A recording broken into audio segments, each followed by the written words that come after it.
Okay friends, now we are going to discuss about intracranial intracranial hemorrhages. Normally intracranial hemorrhages అనేది two types ఉంటాయి. అది ఏంటిది epidural, subdural, subarachnoid, ఇవన్నీ most important and followed by intraparenchymal haemorrhages. First in this module we will discuss about epidural,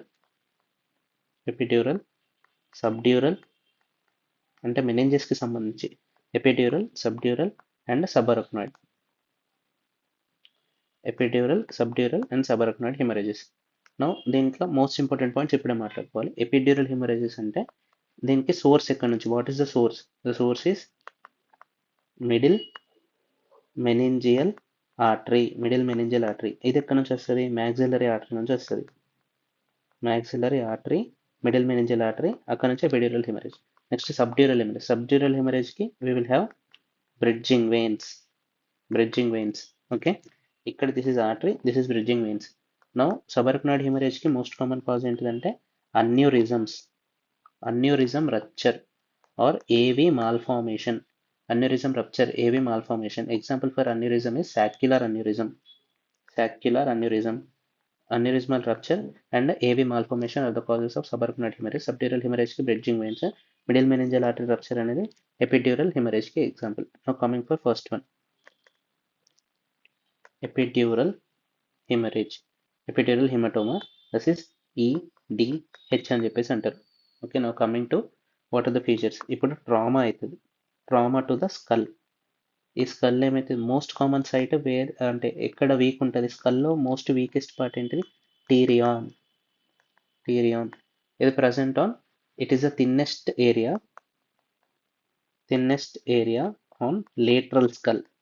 okay, lateral aspect of the cell లో we will find pterion. ఇక్కడ మనకి middle meningeal artery ఉంటుంది. So అది rupture of middle meningeal artery. So features ఏముంటాయి దీంట్లో? 3 stages ఉంటాయి, first, second and third. First ఏమైతుంది? Rupture అవుతుంది కాబట్టి we will transient loss of consciousness loss అయిపోతుంది. తర్వాత ఏమవుతుంది? He will regain the consciousness, recovery అవుతుంది, that is lucid interval. And third finally ఏమవుతుంది? ఒకటేసారి rapid deterioration. First transient loss, recovery అవుతారు, rapid deterioration. Lucid interval is seen in epidural haemorrhage. ఇది most important. Lucid interval is seen in epidural haemorrhage. Okay, so rapid deterioration ఎట్లా అవుతుంది? This is due to the haematoma which is form during the injury. అది haematoma అనేది expand అవుతుంది, expand to the scalp and expand intracranially. It expand above the scalp and intracranially. So intracranial expansion అయినప్పుడు ఏమవుతుంది? transtentorial herniation along with cranial nerve 3 palsy. Transtentorial herniation and cranial nerve 3 palsy అనేది ఈ herniation వల్ల most commonly lead to coma or death. Okay, so this is about epidural hemorrhage. Epidural haemorrhage లో మనకి ఎట్లా కనబడుతుంది? If అంటే మనం CT తీసినప్పుడు CT ఇమేజ్ లో if this is the brain, okay, if this is the skull, ఇది skull. ఇప్పుడు ఇక్కడ డ్యూరా అంటే స్కల్ దగ్గర మనకి ఇంజురీ అనేది జరిగింది. దీనివల్ల మనకి హిమెటోమా అనేది అవుట్ సైడ్ ద స్కల్ అంటే స్కాల్ప్ మీద ఉంటుంది. ఓకే, స్కాల్ప్ మీద మనకు ఉంటుంది అండ్ ఇంట్రాక్రేనియల్ ఎక్స్టెన్షన్ కూడా అవుతుంది. బట్ సూచర్ లైన్స్ దాటిపోదు, it does not cross the suture lines. Okay, so ఇది ఏ షేప్ లో ఉంది? ఇట్లుంది. This is biconvex. This is skull hematoma and this is skull fracture. ఇక్కడ గ్రీన్ కలర్ లో నేను లైన్ డ్రా చేసిన this is skull fracture and this inside one is intracranial hematoma and this is skull hematoma which is biconvex shape or lentiform shaped and CT తీస్తే మనకి hyper dense లో కనబడుతుంది, అంటే white colour లో కనబడుతుంది. Okay, hyperdense on CT. So ఇది ఎట్లా కనబడుతుంది? ఇట్లా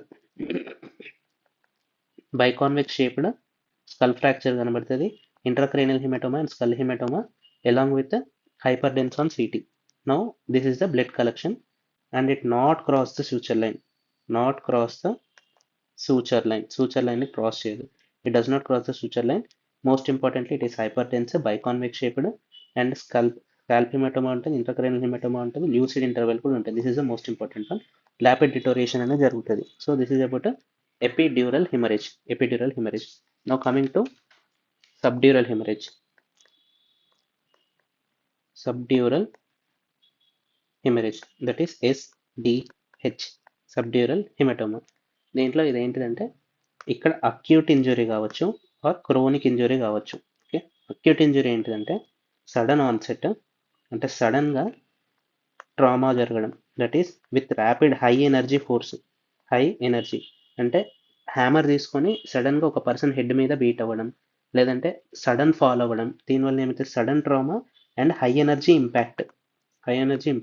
ఆర్ క్రోనిక్ అంటే mild trauma, long back mild trauma అయింది. Or babies who are hand shaken, అంటే బేబీస్ని ఇట్లా ఎత్తుకొని ఇట్లా పైనకి ఇసిరేసి మళ్ళీ క్యాచ్ పెడతారు కదా, అట్లా వాళ్ళకి హెడ్ ఇంజరీస్ వచ్చే ఛాన్స్ ఉంటుంది. యాక్సలరేషన్ డీసెలరేషన్ ఇంజరీ కూడా దీంట్లోనే అవుతుంది. Or increase alcohol use or increase age or cerebral atrophy అయిన పేషెంట్స్, ఇది chronic damage to the cerebrum. So sudden trauma or high energy impact, mild trauma or hand shaken baby or increase alcohol use, వీటన్నిటి వల్ల ఏమవుతుందంటే injury అనేది జరుగుతుంది.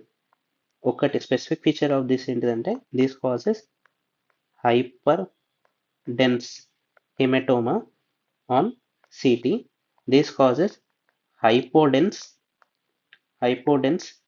Haematoma on CT. ఇది most important. ఎక్కడ ఉంటుంది? దిస్ ఈజ్ ఇన్ సబ్డ్యూరల్ స్పేస్లో we will find hyperdense on CT or hypodense on CT. Hypodense unte these are the causes, hyperdense unte these are the causes. Now coming to subdural space ante it is present between dura and arachnoid matter. ఈ space లో we will have bridging veins rupture in the subdural space due to this acute injury or chronic injury. So దీనివల్ల ఏమవుతుంది, bridging veins అనేది rupture అయితే it lead to crescent shaped haematoma and it crosses the suture line. Epidural hemorrhage లో it does not cross the suture line, it crosses the suture line and this causes brain injury. Crosses the suture line and crosses the brain injury. Crescent shaped hematoma crosses the suture line, causes brain injury and midline shift. Then diagram ఎట్లా ఉంటుందంటే if this is the skull CT image and this is the cerebrum. Okay, this is the cerebrum. ఇప్పుడు మనకి ఇక్కడ injury అనేది జరిగింది, అది next ఇట్లా expand అవుతుంది. సో క్రిసెంట్ షేప్డ్ హెమరేజ్, ఇదంతా క్రిసెంట్ షేప్డ్ అంటే హాఫ్ మూన్ షేప్లో ఉంటుంది. ఇట్లా క్రిసెంట్ షేప్డ్ హెమరేజ్. ఇది it will push the cerebral hemispheres. So cerebral hemispheres అనేటివి ఫైనల్లీ అది ఎట్లయితుంది, మిడ్ లైన్ షిఫ్ట్ వెళ్తుంది. ఓకే, ఈ haematoma will push the cerebrum. So normal this is the mid line. ఇప్పుడు ఇది మిడ్ లైన్ క్రాస్ అయింది. Mid line shift crosses the suture line and crescent shaped hematoma. These are the features of subdural hemorrhage. Now coming to subarachnoid hemorrhage. Subarachnoid hematoma, that is SAH. Subarachnoid hematoma వచ్చేసరికి ఇక్కడ is mostly due to atriovenous malformations or aneurysmal rupture. ఇది ఇక్కడ most commonly circle of Willis ఏదైతే ఉంటుందో దాంట్లో మనకి saccular aneurysms ఉంటాయి. Or AV malformations ఉంటాయి. దీనికి we will get trauma or rupture అవ్వడం వల్ల మనకి బ్లీడింగ్ అనేది జరుగుతుంది. ఓకే, బ్లీడింగ్ అనేది జరిగిన తర్వాత This lead to directly rapid deterioration course. Direct trauma and injury జరగడం వల్ల direct rapid deterioration. This is the first point. Second ఏంటిది, ఒకవేళ if we take the lumbar puncture అనేది we will find blood, okay, or yellow color cerebrospinal fluid or blood. ఈ yellow color ఉందంటే that is xanthochromic. Now coming to another most important finding, if bleeding అవుతుంది, bleeding అనేది clot formation జరుగుతుంది. This clot formation causes several outcomes. First ఏంటిదంటే this may cause obstruction or communicating hydrocephalus. It causes hydrocephalus, obstruction or communicating hydrocephalus. లేదు, this clot may lysis, okay, lysis అయ్యి అదే broken products ఏదైతే ఉంటుందో clot broken products ఏదైతే ఉంటాయో అవి మళ్ళీ బ్లడ్లో మిక్స్ అవుతాయి. Okay, in the same blood vessel clot అయిన ఉంటుంది, broken products of the clot అనేది అయినా ఉంటుంది. These causes after 3 to 14 days, this causes vasospasm or rebleeding అనేది జరుగుతుంది. rebleeding or vasospasm after 3 to 14 days. 3 to 14 days తర్వాత మనకి vasospasm అనేది జరుగుతుంది. So bleeding rapid deterioration, lumbar puncture వేస్తే blood or yellow coloured CSF వస్తుంది, క్లాట్ ఫార్మేషన్ జరుగుతుంది leading to obstructive or communicating hydrocephalus. లేదు, క్లాట్ అనేది లైసిస్ అవుతుంది and back to normal stage for 3 to 14 days normal ఉంటారు. తర్వాత వాసోస్పాజం జరగచ్చు ఆర్ రీబ్లీడింగ్ జరగచ్చు. ఇఫ్ రీబ్లీడ్ అనేది జరిగితే this lead to sudden death. Rebleeding causes sudden death. Or vasospasm అనేది జరిగితే this lead to decrease blood flow to the brain. So ఏమవుతుంది, this causes delayed course, decrease blood flow to the brain leading to brain ischaemia and finally lead to infarct. Ischaemia అవుతుంది, infarction అనేది జరుగుతుంది. Ischaemia and infarction. So finally it lead to death. Okay, so to prevent వాసోస్పాజంని prevent చేయడానికి we will use calcium channel blockers. Okay, treatment to prevent vasospasm we use nimodipine. This is the most commonly asked question. Nimodipine, which is a calcium channel blocker, which is dihydropyridine calcium channel blocker, which is used to prevention and treatment of vasospasm in subarachnoid hemorrhage. Okay, so this is about subarachnoid hemorrhage and its clinical features and its treatment. Okay, thank you for your patience listening.